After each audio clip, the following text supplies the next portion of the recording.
Walang hanggang pasasalamat po sa lahat po ng sumuporta at nagmahal po sa Rewind. Kita ng Rewind, road to 1 billion na. Pumalo na nga sa 902 million ang kinita ng Rewind.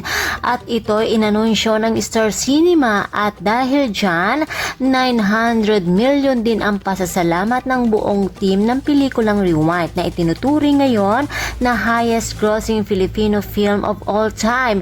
Ayon sa post ng Star Cinema sa kanilang Instagram account, masaya nilang ibinahagi at inanunsyo na ang Rewind now has a running total worldwide gross of 902 million. It is the first ever Filipino film to cross the 900 million mark at the box office. Thank you for being part of this record-breaking history. Above all, hashtag salamat lots. At dahil sa patuloy ang pamamayagpag nito sa takilya, hindi malayong maabot ng pelikula ang 1 bilyon. Hindi pa rin makapaniwala sina Marian Rivera at Ding Dong Dante sa naabot ng tagumpay ng kanilang pelikula. Walang humpay ang pasasalamat ng mga ito sa lahat ng mga manunood.